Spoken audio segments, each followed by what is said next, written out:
Hello, everyone, and welcome to Connect Spring. I'm Peter Giannetti with the International Housewares Association, and Connect Spring got off to an informative start this morning with a session from Joe Derechowski of the NPD Group, talking a little bit about what the consumer did in 2020 and how that sets things up for 2021. And speaking of 2021, I think the next session, many of you will find very interesting. This session is the new administration, what to expect on trade. Before we get started, a few housekeeping notes. Today's speaker will be taking questions at the end of the session. So please go ahead and use the Q&A function to submit your questions at any time during the session. And these sessions are being recorded and they'll be available on IHA's website within 2 weeks of the event conclusion, around mid-April. They'll be available at the inspiredhomeshow.com and the Connect Spring portion of that site. With that, I'd like to introduce today's speaker. We have John Murphy, who is the Senior Vice President for International Policy at the U.S. Chamber of Commerce. John's full bio is available at the Connect Spring page at theinspiredhomeshow.com. John, thanks for joining us today. Let's get started. Peter, thank you very much. It's a pleasure to join all of you this afternoon and to talk a bit about international trade and how that affects all of you and those who trade in housewares. It's been an interesting few years when it comes to trade policy in the United States. There's been tariffs, there's been new trade agreements, there's been renegotiated trade agreements, and all of it has had an impact on American business and on all of us as consumers as well. The Biden administration is bringing a new approach to these issues, but some things also will stay the same. So I'm looking forward to walking through some of these issues with you and also to the Q&A that we'll have. So what to expect from the new administration? I'll take a quick look at what's in and what's out and what stays the same. We'll talk about some of the personalities and decision makers who will be making these decisions. As we stay here in Washington, personnel is policy. And then talk about some of the different issues, pandemic response and what that means for trade policy. The big issue in the room, the big dog is China. And then talk a bit more about other tariffs and trade negotiations and supply chains. So a new administration, what's in? I think already here we are, about 55 days into the Biden-Harris administration, and we're seeing a new approach to global issues broadly. We're seeing efforts to strengthen alliances like NATO and a new focus on multilateralism. The Trump administration set the United States on a course to withdraw from the World Health Organization. The Biden administration has reversed that effort. Other issues like the WTO, the last administration had blocked the appointment of a new leader at the World Trade Organization. The Biden administration has unblocked that. So we're seeing a renewed focus on multilateralism and on alliances around the world. We're seeing improved relationships with traditional allies. There was a NATO summit where the temperature in the room was noticeably warmer than had been. There's been bilateral summit between President Biden and Prime Minister Trudeau of Canada. The Prime Minister of Japan will soon visit the United States. So on all of these traditional alliances, we're seeing a focus on renovating those relationships. Another thing that's in is that we're seeing in the new administration a focus on what they call a values-based foreign policy. So a renewed focus on things like human rights and democracy. That is a factor in our relationships with many countries around the world, perhaps most notably with China, and we'll get to that in a little bit. And one other thing that's in is that climate change and climate diplomacy is at a much higher level now with the new administration. And in fact, it seems to appear in all kinds of policy files, from trade to energy to the Interior Department. It's omnipresent across the administration. As for what's out, well, I think we're seeing some of the unilateralism of the past few years in the America First rhetoric and actions fading now. Also notably, the Trump administration had demonstrably warm ties to a number of populist leaders around the world, such as President Bolsonaro of Brazil, President Erdogan of Turkey, and also Putin in Russia. I think that we're going to see those warm ties reassessed. I'd also put MBS and Saudi Arabia in that category. Another thing that's out is that, as I've already mentioned, the moves to have a less integral and cordial relationship with multilateral organizations is off.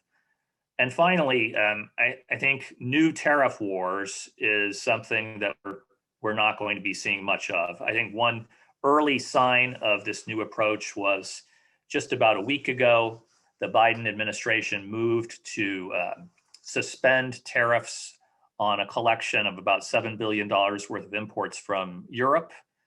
Those were imposed in the parallel large civil aircraft trade disputes, which go back like 20 years. The Europeans also had tariffs on US goods. So those have been suspended. It's not the biggest tariff war. It's not on the scale of what's been going on with China, but still, it's still notable. And it's interesting to see those first steps to lift tariffs in that relationship. Some things will, of course, stay the same. The approach of the Trump administration to China was, in many ways, a significant departure from his predecessors going back across several presidencies. And I think we can now say that there is locked in a view of China as a peer competitor, as a strategic rival. And that is now permeating US policy. And it's a view that seems to have bipartisan support. So whether you're talking to Charles Schumer, the Democratic leader in the Senate, or Republican senators like Marco Rubio of Florida, the view is that China is a rival and a peer competitor. I also think that the Trump administration's relatively cautious approach to military engagement is something that we'll see continued here in the Biden administration. And finally, the importance that's been assigned to the so-called Indo-Pacific region seems to be something that's here to stay. We used to talk more about the Asia-Pacific region. In recent years, there's been an effort to install India as part of that equation, and that's already persisting here in the Biden administration, as we saw at a summit last week of the so-called Quad, where President Biden met virtually with the leaders of Japan, Australia, and India. I said a couple of minutes ago that personnel is policy. And as you look at the new administration, we see a number of very experienced international affairs professionals taking on prominent roles. So Tony Blinken, the new Secretary of State, served as Deputy Secretary of State in the Obama administration. He worked on the Hill. He is regarded as a strong transatlanticist. He speaks French fluently. He practiced law in France, but also has a lot of experience across the Pacific. Jake Sullivan is another name we're all hearing a great deal about. He is the National Security Advisor. He had prominent roles in the same space in the Obama administration. So these are some of the people who will be leading international affairs for the Biden administration.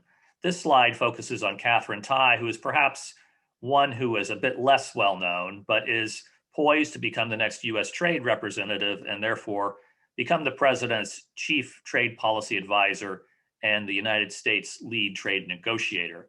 Katherine Tai has ample experience in international trade. She worked for a number of years at the Office of the US Trade Representative, to which she is now returning. While there, she was a trade litigator for the United States. She brought cases against China at the WTO and won those cases. They had to do with issues like rare earths and critical minerals, among other issues. So she knows the law, but she's also, I think it's fair to say, someone who has a great deal of political experience, because trade isn't just a question of law, it's also a highly political matter. For the past several years, she has served as chief trade counsel on the House Ways and Means Committee, in the majority in the House of Representatives. This makes her the chief staff person for the Democrats on trade policy in the House. And in that position, she was thrust really into the center of trade as an issue that can elicit a lot of conflict among congressional Democrats, ranging from progressive Democrats to more centrist ones. This was especially on display in the negotiations for the new United States-Mexico-Canada agreement, the USMCA. And she was able to herd those cats, we might say, and find a consensus among a diverse caucus. So I point that out just to say that she's got the legal chops, but she also has political experience and political acumen. One of her priorities is sure to be a focus on a return to regular order in trade policy. What does that mean? In the past few years, the Trump administration, Bob Lighthizer, as the U.S. trade representative, was often in a commanding position on trade policy. There was relatively little engagement with the Congress and with the trade committees, that would be the House Ways and Means Committee and the Senate Finance Committee. And the advisory committees where industry engages with the Office of the USTR, all of those were not really a central focus of how trade policy was made. We think that we will see more of a return to regular order and that kind of consultative approach. We're already seeing it in a number of ways with the administration. So I think Katherine Tai is well prepared to take on what is a very challenging job here of bridging political divides. Now, some of the issues I've mentioned and that I'll now walk through that will keep the administration active, and I think all of us in the private sector as well. First of all is the pandemic. It's not over yet. As we've already seen, the Biden-Harris administration is focusing like a laser on addressing the pandemic. There is nothing more important. We've seen this in their efforts on vaccines for industries related to vaccine production and testing and so forth, everything relating to medical goods. We're seeing a very active approach on the part of the administration to delivering the products that are needed to help fight the pandemic and get shots into arms quickly. What does trade have to do with this? Well, it does. It does have a good bit. There are tariffs today, including the so-called Section 301 tariffs that have been applied to about $350 billion of imports from China. I'm sure many of you are familiar with those tariffs, but some of them apply to medical supplies. We think the administration is going to approach the issue of exclusions for select goods in that area. We've already seen them extend exclusions for some products, and there's some interest in expanding that. There's a piece of legislation also that would do this, but the administration can do a lot on its own without Congress passing legislation. And we'll see more what's called vaccine diplomacy, I think, particularly after a couple more months as a larger percentage of Americans is vaccinated. We'll see more of a focus on how the United States can help friends and allies and other countries around the world obtain the vaccines that they need. We already saw an announcement on this last week where the U.S. is working with the Indians and the Japanese and the Australians to produce vaccines in India for other countries. So certainly this is top of mind. And then comes, the big issue in the room, the U.S.-China relationship. And this is certainly going to be arguably the single most important international issue that the administration faces. As you'll recall, in January of last year, the Trump administration concluded the U.S.-China trade and economic agreement, this U.S.-China trade deal.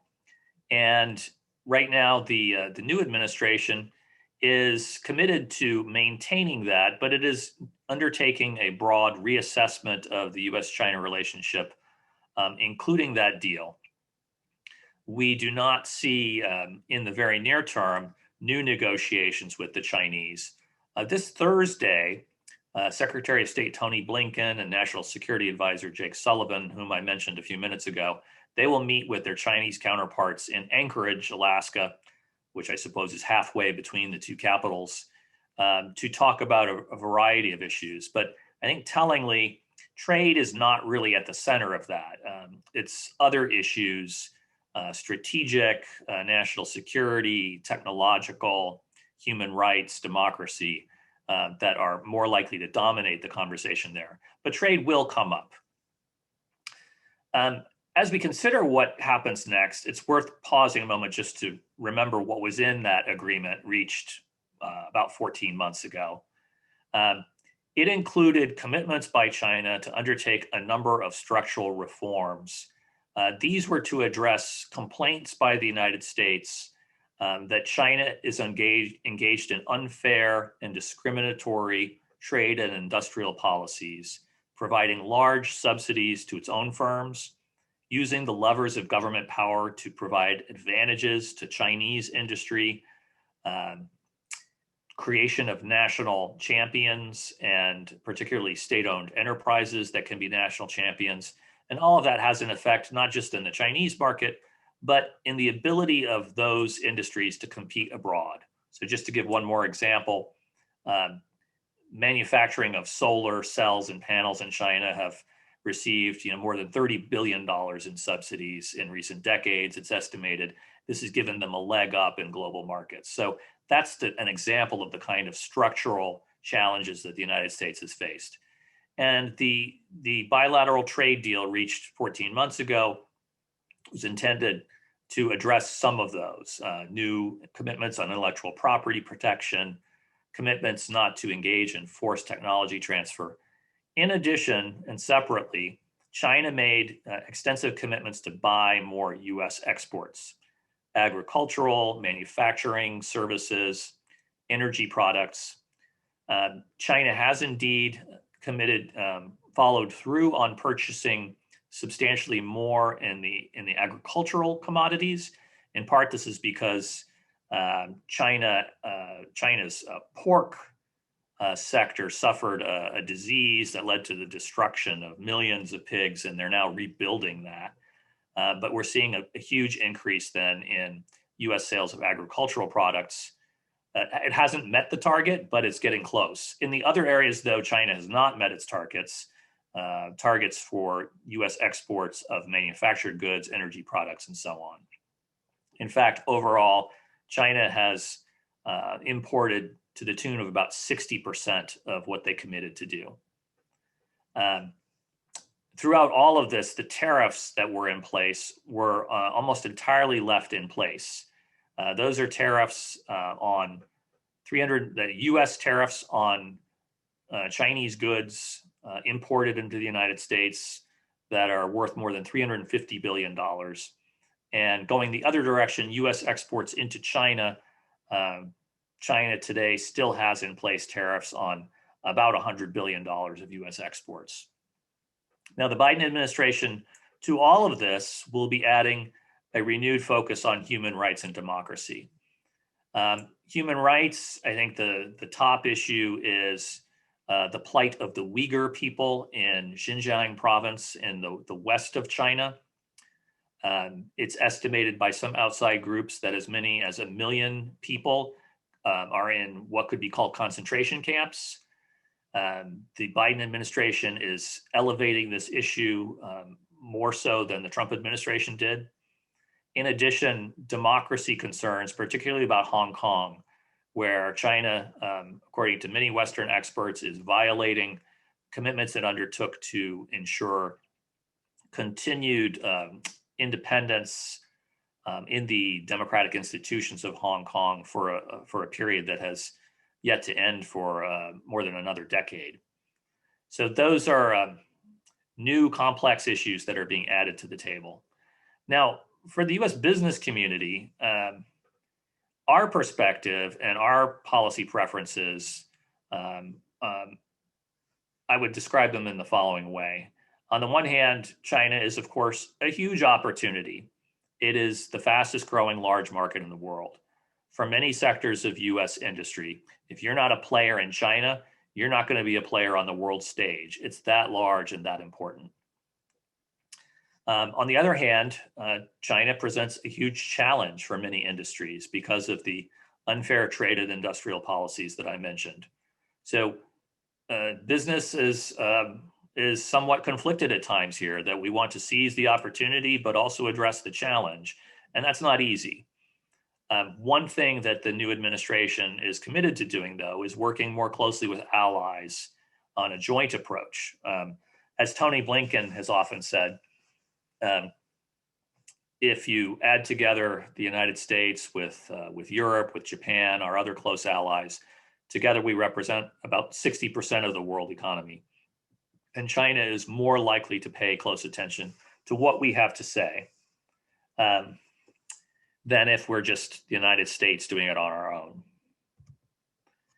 A little more on those tariffs, though. As I mentioned, the Biden administration is committed to undertaking a thorough review of those tariffs. As I mentioned, they've been applied to $350 billion worth of imports. They were not applied all at once, but in 4 lists. And I think it's useful just to pause and remember how the tariffs came about. In early 2018, the Trump administration issued the so-called Section 301 report based on its investigation into China's unfair trade and industrial policies. And on the basis of that highly detailed report, they concluded that Chinese practices were costing US industry something on the order of $50 billion a year. And so tariffs were imposed, tariffs of about 25% in 2 lists, lists 1 and 2, with a total value of about $50 billion. Now, the following year, the scope of the tariffs was extended quite dramatically to the total of $350 billion, including both lists 3 and 4. List 3 was imposed, I think it's fair to say, if you look back at the events at the time in 2019, in an effort to apply more leverage to the Chinese. There wasn't another report or anything like that. And something similar with list 4. And in fact, they were imposed, they were announced in a tweet by the president, and came at a time when the negotiations were seen to be proceeding well. I walk through that just to say that I think it's useful to look at that very large collection of tariffs and say, they're not all the same. And it may be that in time, the Biden administration, as they go through their evaluation of these tariffs, they may say that some of them should be maintained and others won't. But we don't have any clear indication of that. Above all, I do think it's clear, and Katherine Tai's testimony before the Senate has made this clear, that the administration, the new administration, regards these tariffs as useful leverage, and they don't want to simply give it away. So we may see a process where there are eventually new negotiations with China, and some of the tariffs, probably starting with list 4 and then list 3, are dropped in exchange for some other kinds of commitments. Now, what I've just said is pretty speculative. The administration is not giving anything away right now in its comments beyond saying that they're going to review this carefully. But I think that understanding how we got here is relevant. I would further say that the Biden administration is likely to think about the exclusion process. The Trump administration did undertake an exclusion process. Some of you may have filed petitions to have particular HTS codes dropped from the tariff coverage. I think for many in industry that was found to be very difficult. It was a frustrating process, and sometimes the things that won approval and the things that did not win approval, it wasn't always clear what the difference was. I think for those of us in industry, there are signals that the Biden administration may have a more generous and expeditious and transparent exclusion process going forward. So that's worth watching. Nothing's been announced yet, but comments that I've heard in testimony make me think that that will be something we'll see soon. And certainly the impact on consumers is something worth bearing in mind. There's been a lot of studies showing the costs of the tariffs. You know, a tariff is a tax. It's paid by the importer of record.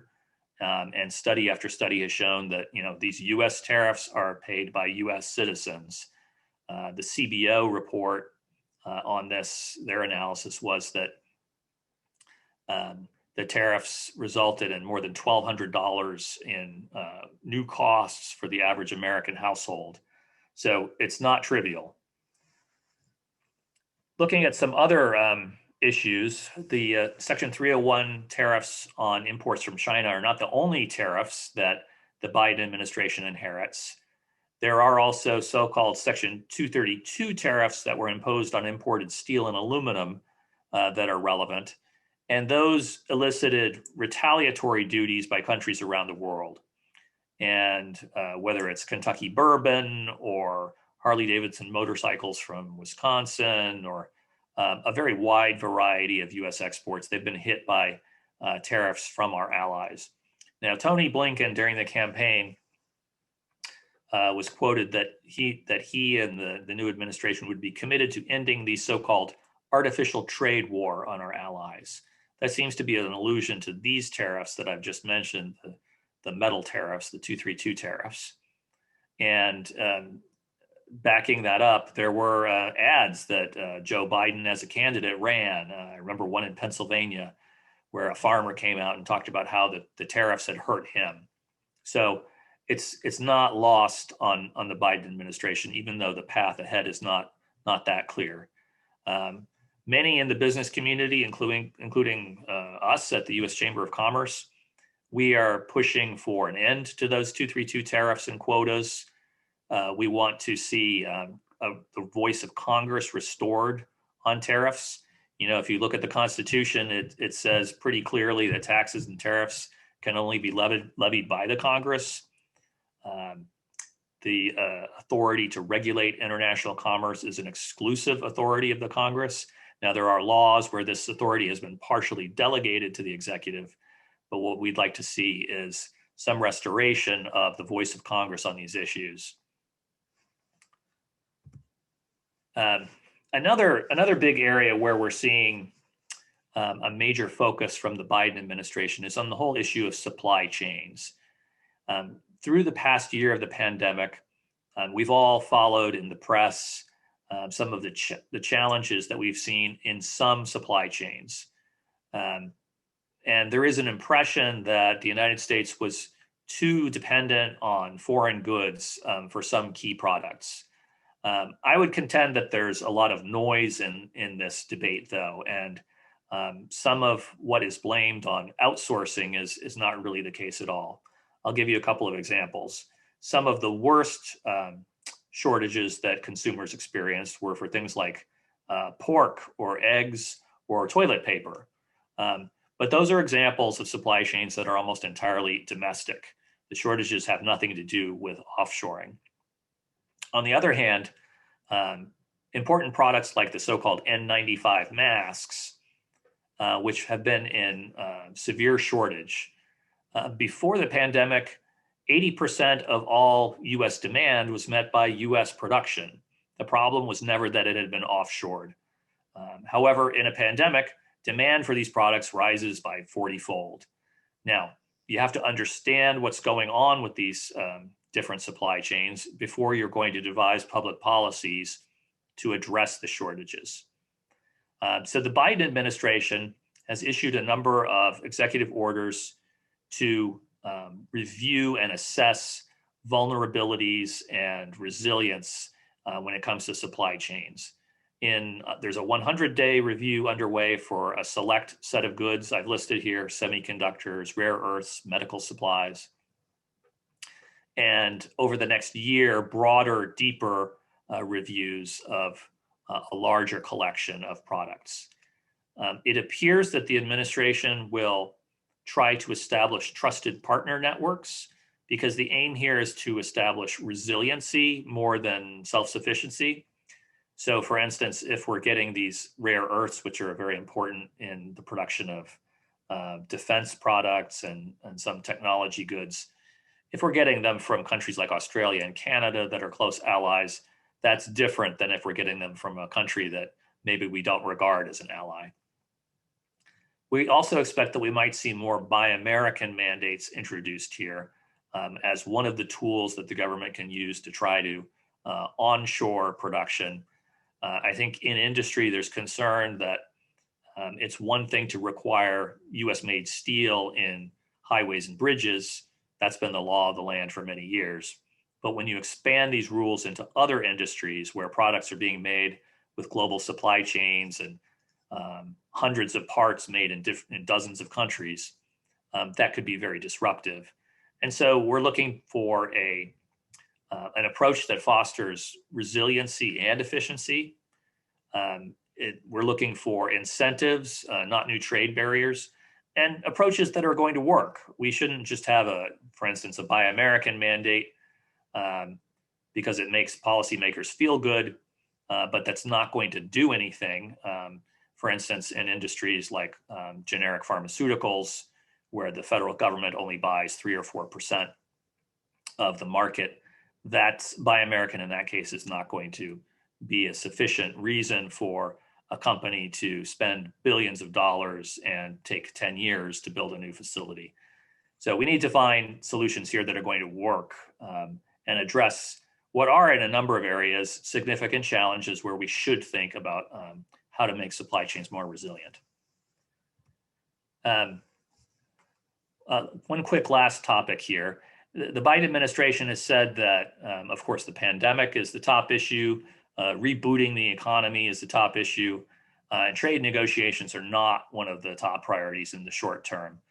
And in fact, the law called Trade Promotion Authority, which provides the executive branch the authority to negotiate new trade agreements and then ensures that those agreements are immune to amendment and require only a simple majority in the Congress, it's going to expire. And we do not see movement towards renewing that. That was used, for instance, in the new US-Mexico-Canada agreement recently. But the Biden administration, we think, is likely to continue some of the negotiations that are underway. There are negotiations underway with the United Kingdom and with Kenya. We haven't heard a lot from the new administration about their plans there, but we expect they'll continue. And I think one outstanding question is what happens with the old Trans-Pacific Partnership. Remember, this is a trade agreement that the Obama administration negotiated laboriously over 5 or 8 years with 11 Asia-Pacific nations, but that the Trump administration exited in its first week in office. It's unclear whether and how the Biden administration might find a way back to that agreement. That's one of the big question marks hanging over trade policy in Washington today. So that's a quick overview of what we can expect from the Biden-Harris administration. And I look forward to your questions and comments. Well, thanks very much, John. Let me start with one of the questions we have here, and it probably comes from one of our neighbors to the north. You touched on USMCA, and this question is about Buy American and how that affects kind of the relationship with Canada. And also this person's asking about the duties on aluminums and other things, and you did touch on that. Let's talk about USMCA for a second. Where does that stand? You know, obviously, you know, it's not a whole lot different from NAFTA, but there were some differences that it involved. What's going to happen to that agreement going forward? Is it going to be modified at all? And how can Canada, how will that kind of affect the relationship with Canada? Well, good question. So the USMCA entered into force on July 1st of last year between the three North American economies. And for most industries, it's not a big change in terms of having continued free trade here in North America. I think Chuck Grassley, who was the chairman of the Senate Finance Committee at the time, he kind of told the secret out loud when he said that it's 95% the same. Now, that's not true for every industry. There's much more complicated rules for the auto sector in terms of using US and North American content in cars to qualify for duty-free treatment. And there's some modernizations in areas like digital trade, which I think are valuable to many companies. But for most companies, we had nearly all tariffs in North America eliminated under NAFTA many years ago, and that's going to continue to be the case. Now, under the Trump administration, I think one of the frustrations for our Canadian neighbors was that despite that, the United States did impose tariffs on steel and aluminum from Canada and Mexico. And aluminum perhaps is especially important because close to half of all US imports of aluminum come from Canada. And not only there was a big push to get those tariffs rescinded, it was successful because Republican senators convinced the president that there was no way to move forward with USMCA in Congress unless they were lifted. Late last year, the Trump administration tried to bring them back. They did for about a month, and then they reversed it. So it's been a complicated and ever-shifting scene. I do think that we can feel optimistic that the Biden administration will not bring back those tariffs. The bigger question on steel and aluminum tariffs is what do we do with allies like our European friends, Japanese and Koreans? Thanks, John. It's the magic question seems to, with everyone now, is about timing. And I know you have a hard time right now pinning down when these things are going to sort of move a little bit. It's a game of leverage, as you described. But I know I'm curious, and some of our people in our audience, do you have any sense on when we might begin to see a little movement on the tariffs, particularly Chinese tariffs that are affecting the products, the housewares and home products that this industry focuses on?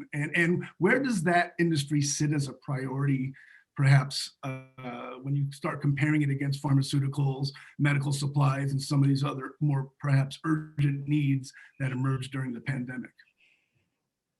Well, it's a good question.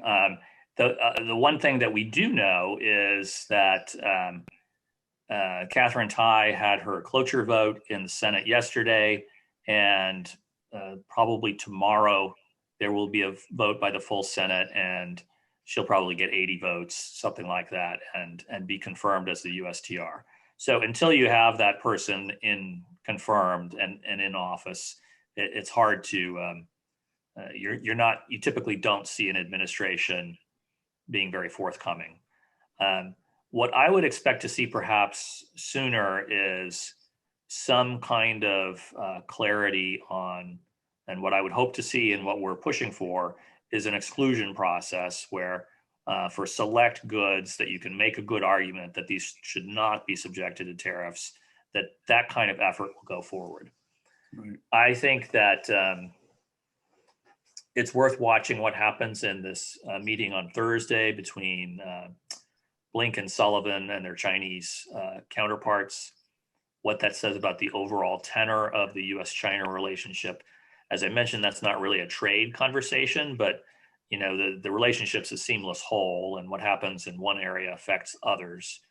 To the degree we can get to a more pragmatic, regularized discussion with the Chinese, that might in turn lead to a renewal of these conversations of some of the structural reforms the United States is interested in, and also whether and how we can proceed towards reciprocal tariff elimination. Because as I said, the Chinese still have tariffs in place on a lot of US goods.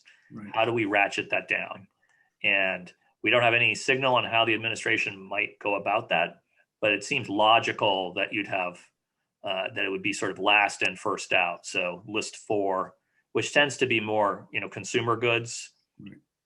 Right. And as opposed to lists 1 and 2, which was in most areas kind of high-tech intermediary goods that were part of Chinese industrial policy objectives in their Made in China 2025 plan. Right. There's a lot of talk about a China plus one strategy, and maybe the U.S. is not that one immediately. It takes time to rebuild that infrastructure, although there's a lot of movement toward Buy American and doing that. What policy do you expect to come out in terms of maybe facilitating the move to other resources, other locales, other regions that sort of can fill in the blanks or the gaps while we await some of the resolution to these issues that we're talking Well, so that's a good question. If it's to the degree that the Trump administration, so first of all, there was often a preference to saying, just bring your production home, and Right. certainly that's not feasible for many industries. Um, but what about moving production outside of China? And I think one of the challenges with the Trump administration was that sometimes that wasn't good enough. So, for instance, Vietnam, there for a number of products, there was movement of production out of China and into Vietnam. Vietnam's been through this incredible boom. Really hard for an economy to grow much more rapidly than Vietnam has been growing. But the Trump administration responded to that by threatening to impose tariffs on Vietnam now. Right. And so that kind of an approach is really, I would argue, at loggerheads with the idea that it makes that it's in the U.S. national interest to de-emphasize China as a production platform. Um, the last administration had a plan they called the Economic Prosperity Network, which was this idea that the United States would work with friends and allies and to favor supply chains with them. And this might include, frankly, countries like Vietnam, but also what we call nearshoring, so production in countries such as Mexico, Central America, Colombia, Caribbean. But to date, and this idea persists here in the new administration, to date, nobody's really put any meat on the bones of what this idea would be. What's the advantage? What's the incentive? I think Central America is particularly interesting in this area because the Biden administration, or even during the campaign, has very detailed plans for how to help Central America, which is a region that's suffering from gang violence, narco trafficking. It's very much in the U.S. national interest to try and solidify institutions in Central America, including to tamp down on what is causing an influx of migrants to the north. Surely incentives for manufacturing there would be part of the solution. So it'll be interesting to see how the Biden administration approaches that. Back to the list 4 tariffs. One of our members of our audience is looking for a little bit of clarification on the goods that are on list 4. Obviously, without going through a full litany of it, can you sort of pin it down where that might affect our industry?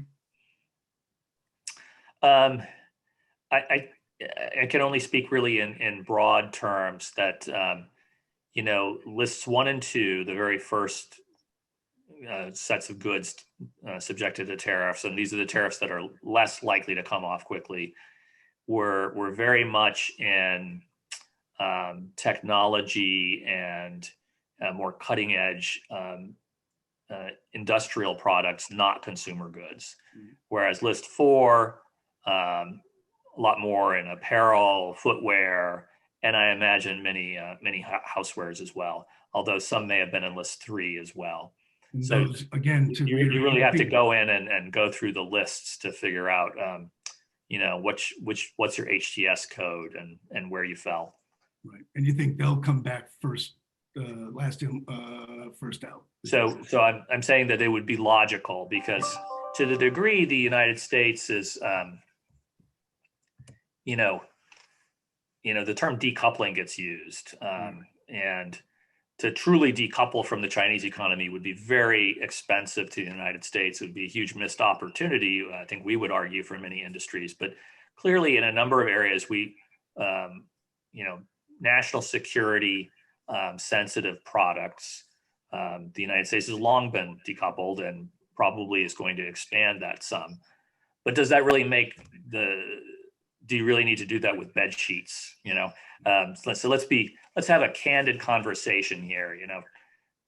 A lot of the trade that the United States has from China, you can't pretend that it is, national security sensitive, and we should have an honest conversation about it. I know a lot of people watching today would agree with that first and foremost. And I think that's going to wrap up our Q&A today. John Murphy, thanks so much for joining us. We learned a little bit about what to expect from the new administration on trade, and what we learned is that there's still a lot to learn on what we're going to get from the new administration on trade. And I think we'll stay in touch with you, throughout, and maybe you can provide us some updates along the way. I think our industry would appreciate that. I'd like to thank John for his insights, and for everyone out there for attending today. As mentioned earlier, these sessions will be posted on IHA's website in mid-April. I thank you for your participation, and we hope to see you at the upcoming Connect Spring sessions later on today and throughout the next couple of weeks. Thanks again, John. We'll see you soon. Thank you. My pleasure.